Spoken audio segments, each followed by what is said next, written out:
Selamat siang semuanya. Salam kenal dengan saya, Kadek Dwi Ariesti. Selamat bergabung dalam Prodi Kebidanan Universitas Citra Bangsa ya. Semoga kita bisa bekerja sama dengan baik dalam mata kuliah sosial budaya ini.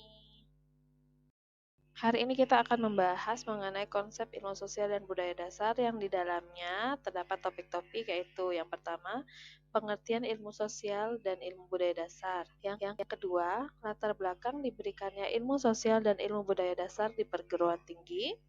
Yang ketiga, pokok bahasan ilmu sosial dan ilmu budaya dasar. Yang keempat, masalah sosial. Dan yang terakhir adalah hakikat dan ruang lingkup ilmu sosial dasar dan ilmu budaya dasar. Pengertian ilmu sosial dasar. Ilmu sosial dasar adalah ilmu pengetahuan yang mempelajari atau menelaah tentang masalah sosial di dalam sebuah masyarakat yang diharapkan dapat memberikan pengetahuan dasar dan pengertian umum tentang konsep-konsep yang dikembangkan untuk mengkaji masalah manusia. Alasan inilah yang menjadikan pelajaran ilmu sosial dasar ini diberikan kepada mahasiswa sebagai mata kuliah umum. Diharapkan setelah mempelajari ilmu sosial dasar, mahasiswa mampu mengembangkan dan mengkaji gejala-gejala sosial agar daya tanggap, persepsi, dan penalaran mahasiswa dalam menghadapi lingkungan sosialnya semakin meningkat.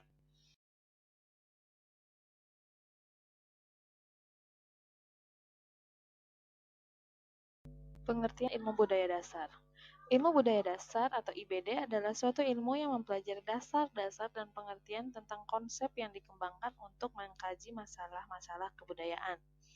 Istilah IBD ini dikembangkan di Indonesia sebagai pengganti istilah Basic Humanities yang berasal dari bahasa Inggris, The Humanities. Adapun istilah humanities itu sendiri berasal dari bahasa Latin humanus, yang diartikan sebagai manusiawi, berbudaya, dan halus. Dengan mempelajari the humanities, diandaikan seseorang akan bisa menjadi lebih manusiawi, lebih berbudaya, lebih beradab, dan menjadi karakter yang lebih halus. Latar belakang munculnya ilmu sosial dasar dan ilmu budaya dasar bermula dari kritikan yang diberikan oleh sejumlah cendekiawan mengenai sistem pendidikan Indonesia yang dinilai sebagai warisan sistem pendidikan pemerintahan Belanda, karena tujuannya menghasilkan tenaga terampil dalam bidang administrasi, perdagangan, teknik, dan keahlian lain demi kelancaran usaha Belanda dalam mengeksploitasi kekayaan negara Indonesia. Padahal pendidikan itu seharusnya lebih ditujukan untuk menciptakan kaum cendekiawan daripada mencetak tenaga yang terampil. Nah, para lulusan perguruan tinggi diharapkan dapat berperan sebagai sumber utama bagi pembangunan negara secara menyeluruh. Dari mereka diharapkan adanya sumbangan ide bagi pemecahan masalah sosial masyarakat yang sangat kompleks dan berkaitan satu dan lain dan juga dalam masalah budaya. Materi berikutnya adalah tujuan ilmu sosial dasar dan ilmu budaya dasar.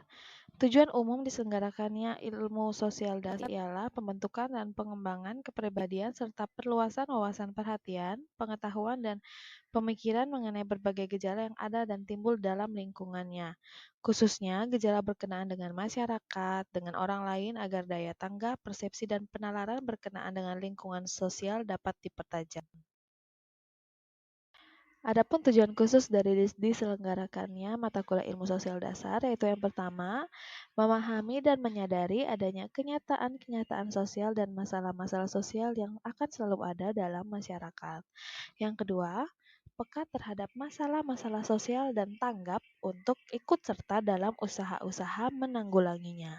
Yang ketiga, menyadari bahwa setiap masalah sosial yang timbul dalam masyarakat selalu bersifat kompleks dan kita hanya dapat mendekatinya dengan cara mempelajarinya. Yang keempat, memahami jalan pikiran para ahli dalam bidang ilmu pengetahuan lain dan dapat berkomunikasi dengan mereka dalam rangka penanggulangan masalah sosial yang timbul dalam masyarakat. Adapun yang menjadi tujuan dari diselenggarakannya ilmu budaya dasar yaitu yang pertama, memberikan pengetahuan dasar dan pengertian umum tentang konsep-konsep yang dikembangkan untuk mengkaji masalah-masalah manusia dan kebudayaan. Yang kedua, mengembangkan kepribadian mahasiswa dengan cara memperluas wawasan pemikiran serta kemampuan kritikalnya terhadap nilai-nilai budaya, baik yang menyangkut orang lain dan alam sekitarnya maupun yang menyangkut diri sendiri. Dan tujuan yang ketiga adalah mengembangkan kepribadian dan wawasan pemikiran, khususnya yang berkenaan dengan kebudayaan, agar daya tangkap, persepsi, penalaran mengenai lingkungan budaya mahasiswa dapat menjadi lebih halus.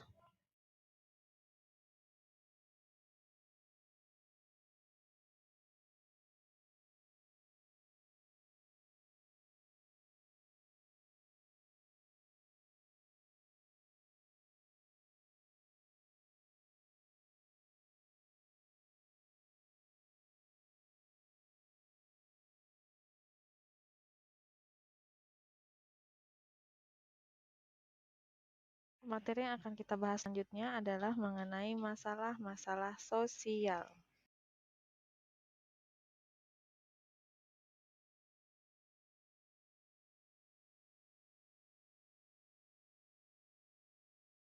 Yang menjadi ciri-ciri dari satu masalah sosial adalah yang pertama, masalah yang terjadi mencerminkan atau terkait dengan kesadaran moral anggota masyarakat.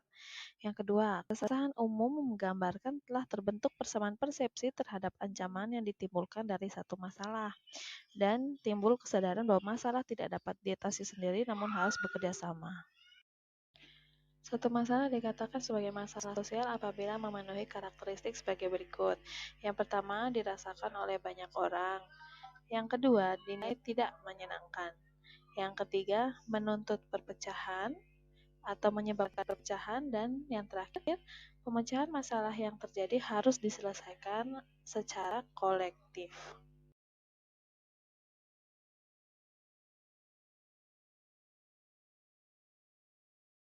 Adapun faktor-faktor yang menyebabkan masalah sosial ada 4, yaitu yang pertama, faktor ekonomi. Masalah yang terjadi akibat faktor ekonomi antara lain seperti kemiskinan, pengangguran, dan lain sebagainya. Masalah sosial yang terjadi akibat faktor ekonomi biasanya yang bertanggung jawab ialah pemerintah. Faktor yang kedua yaitu faktor budaya. Kebudayaan yang semakin berkembang dalam masyarakat akan memiliki peran yang dapat menimbulkan satu masalah sosial. Masalah sosial yang disebabkan oleh faktor budaya antara lain perceraian, pernikahan usia dini, dan lain sebagainya.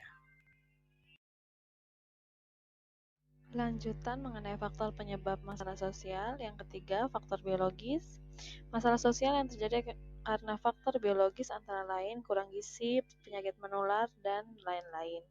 Semua masalah sosial tersebut dapat terjadi akibat kurangnya fasilitas kesehatan yang memadai dan layak, kondisi ekonomi, dan juga pendidikan masyarakat yang tidak terpenuhi. Faktor yang keempat yaitu faktor psikologis. Masalah sosial juga dapat terjadi akibat faktor psikologis masyarakat yang sangat lemah. Biasanya faktor psikologis muncul jika beban hidup yang dirasakan masyarakat terlalu berat, pekerjaan menumpuk hingga menimbulkan stres, kemudian akan timbul luapan emosi yang akan berakibat pada konflik antar anggota masyarakat. Lalu bagaimana dampak yang ditimbulkan bila terjadi masalah sosial?